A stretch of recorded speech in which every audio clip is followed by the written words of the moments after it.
Hi, this is Richard Chamberlain. I'm one of the attorneys with the Legacy Law Group in Perrysburg, Ohio, and welcome back to the Protecting Your Family's Future podcast. This is episode number 45. Today, we're going to be talking about why it's so important to be careful when you're paying debts in an Ohio estate. So, why should you care about this? If you're the executor of an estate, the general rule is that you're not personally responsible for paying the expenses of the decedent's estate out of your own pocket. The estate is responsible for paying the debts. You, as the personal representative, are responsible for paying the debts out of the estate assets, not out of your personal assets.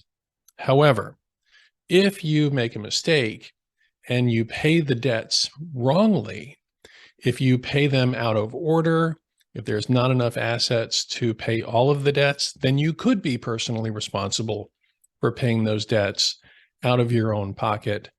So you need to be very careful about how those debts and claims against the estate are paid. So Ohio has a very specific order of the payment of debts. So let's take a look at it. The first class of debt is the costs and expenses of administration. This is the fees to the probate court, the fees to the attorney, general administration expenses. The second class of debt is for the funeral and burial expenses of the decedent. Now, this is not all of the funeral and burial expenses. If you've got a $12,000 funeral bill, you can't pay the whole thing right away unless you've got enough money to pay all of the debts of the estate. In this second class, there's only $4,000 of expenses allowed for funeral expenses and $3,000 in burial expenses. Now, the third class is called the allowance for support, and that is money that's payable to the surviving spouse or minor children of the decedent to help them get through the administration process. Class 4, debts entitled to preference under U.S. law. That would be like federal taxes. Debt Class 5, expenses of the decedent's last illness.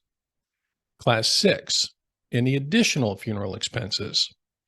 But again, not all of them, only an additional $2,000 for the funeral expenses. Class 7, nursing home care. So this would be the cost of the decedent's last continuous stay in a nursing home. Class 8, any obligations payable to the state of Ohio.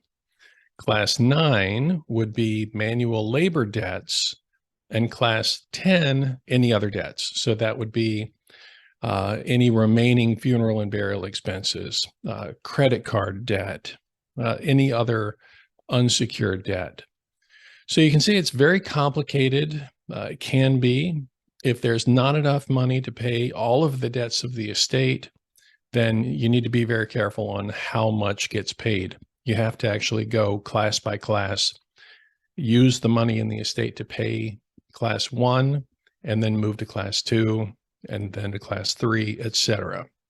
So it's very important, as I said, number one, to make sure that there's going to be enough assets in the estate to pay the debt. If there is, you don't have a problem. But if you don't have enough, or it's going to be close and you're not sure, then you should be very careful. Consult with your attorney before paying any of the debts in the estate. I hope that's helpful for you today. If you have any questions about the administration of estate in Ohio that you're dealing with, please reach out to us and we'll be happy to talk to you about it. Our contact information is in the show notes. Thanks for being with us today, and we'll see you next week.